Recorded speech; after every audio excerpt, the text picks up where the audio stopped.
Assassin's Creed Black Flag Resynced isn't just a fresh coat of paint. It's Ubisoft rebuilding 2013's Black Flag from the keel up on the latest version of the Anvil engine.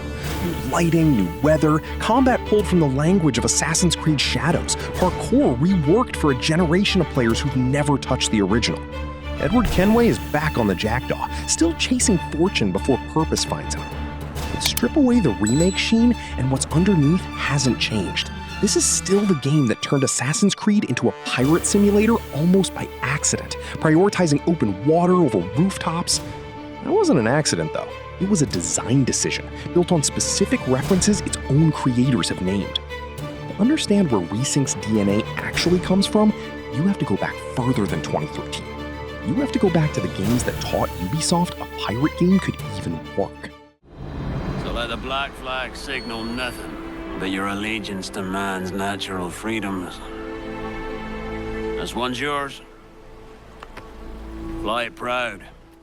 Before Black Flag, before Assassin's Creed even existed, there was a question nobody in AAA game development had really answered.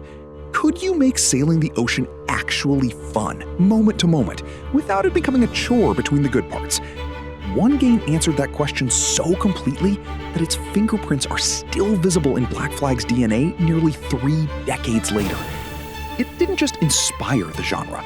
According to Black Flag's own designer, it was on the reference list.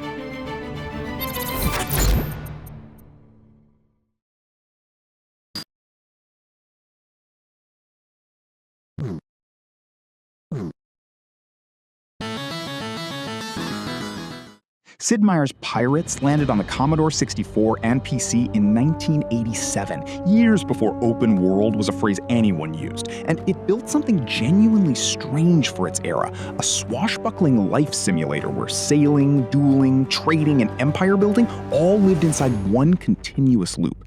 You picked a flag, picked an era, and just lived as a pirate captain. No cutscenes forcing your hand, no linear mission chain dragging you from A to B.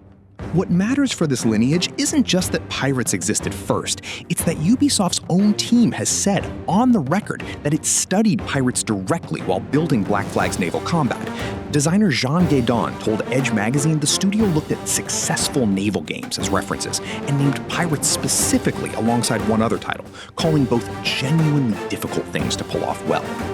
That's the through line, a design problem. How do you keep sailing interesting that pirates solved first in wireframe and pixel form, and that Black Flag's team studied almost 30 years later while solving the same problem for a new generation of hardware? Pirates proved sailing could be a game. The next question was scale.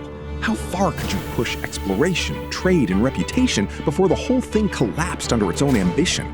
A Japanese developer took that question further than almost anyone in the West even noticed, building entire fame systems around discovery itself. It never crossed the ocean commercially the way its influence eventually would.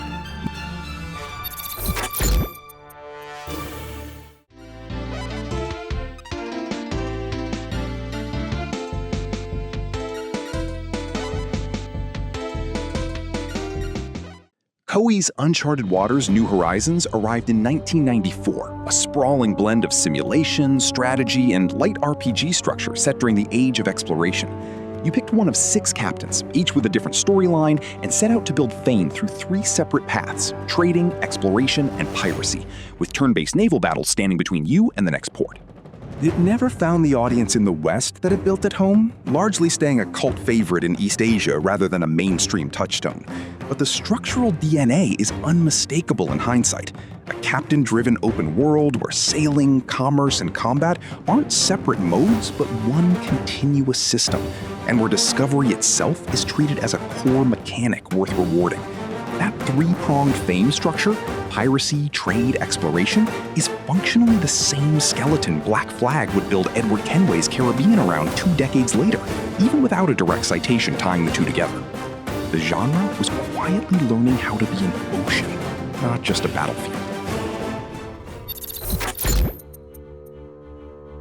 By the early 2000s, the genre had the systems. What it didn't have yet was the feeling. The sense that the water itself was a character, not just a surface to cross. That changed on a console built for exactly that kind of tactile world building. And this time, there's no ambiguity about the connection. Ubisoft's own team named this game directly.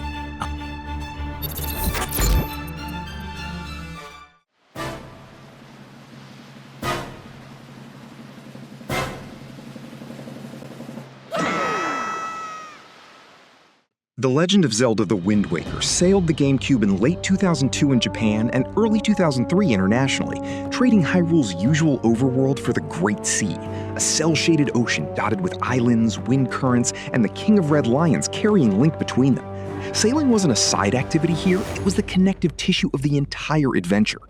Jean Geeson named Wind Waker specifically as one of the references Black Flag's team studied while cracking their own naval combat, and went further, calling it probably closer to what Black Flag was trying to do than Pirates, even acknowledging the fantasy shortcuts Wind Waker could take that a realistic Assassin's Creed couldn't borrow directly.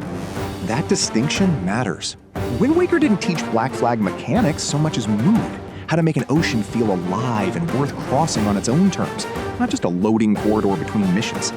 Confirmed by the people who built it, this is the clearest single link in the entire chain. Black Flag didn't end the conversation. It restarted it inside its own franchise. Once Ubisoft proved a ship could carry an Assassin's Creed game, the obvious next move was to ask how far that idea could stretch, beyond the Caribbean, beyond Edward Kenway, beyond even the pretense of being primarily a stealth game. One entry took that naval framework and set it loose on an entirely different sea. For Sparta!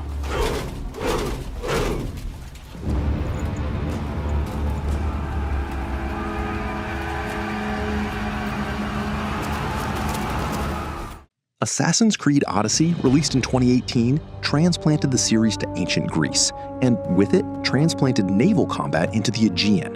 Triremes instead of frigates, ramming and boarding instead of broadside volleys, but unmistakably descended from the systems Black Flag had proven 5 years earlier. It's frequently noted that the heart of Odyssey isn't really its sailing, but that's precisely the point of including it here. Naval combat in Odyssey exists as inherited infrastructure, not the reason the game was greenlit. There's no interview naming Black Flag as reference material for Odyssey. It didn't need one. It's the same studio, iterating on its own toolkit, treating the ship and crew loop as a solved problem to be reskinned rather than reinvented from zero. That's a different kind of lineage than a Pirates or a Wind Waker. Less we studied this, more we built on what we already knew worked. But it's just as real a link in the chain, and it's the direct evolutionary step between Black Flag's original naval systems and everything that came after. Black Flag's naval combat didn't just influence other Assassin's Creed games. It convinced Ubisoft an entire game could be built around nothing else. Stripped of assassination, stripped of parkour, stripped of almost everything except the ship, the crew, and the open water, that idea took most of a decade to actually ship. When it finally did, it arrived from the very studio now rebuilding Black Flag itself. When corporations as mighty as nations rule the seas and dominate the world's valuable trade routes. With an iron fist, they forge a path of tyranny and exploitation, igniting a battle for global supremacy. Skull and Bones launched in February 2024 after years of delays and reworks, developed by Ubisoft Singapore, the same studio behind Black Flag Resynced. It's an open-world, primarily multiplayer pirate game that traces its own origin directly back to Black Flag's naval success. Industry reporting has consistently linked the project's initial 2017 announcement to Ubisoft's desire to spin Black Flag's ship combat into its own standalone game. Where Black Flag balanced sailing against on-foot assassination missions, Skull and Bones cuts the cord entirely. No land-based stealth, no hidden blade, just the ship, the crew, and other player ships on the horizon. It's a commendable attempt at a massive open-world pirate adventure, even with its turbulent development behind it. And its very existence is the clearest evidence of how far Black Flag's naval identity traveled once Ubisoft decided the ship deserved the whole spotlight. Which makes Resynced's arrival feel less like a remake and more like a homecoming. The studio that spun Black Flag's ship into its own game now returning to rebuild the original from the ground up. Every version of this story starts the same way. Someone asking whether the ocean could carry a game on its own. Pirates answered first. Wind Waker answered loudest. Black Flag answered biggest. And Resynced isn't the end of that lineage, it's just the newest tide.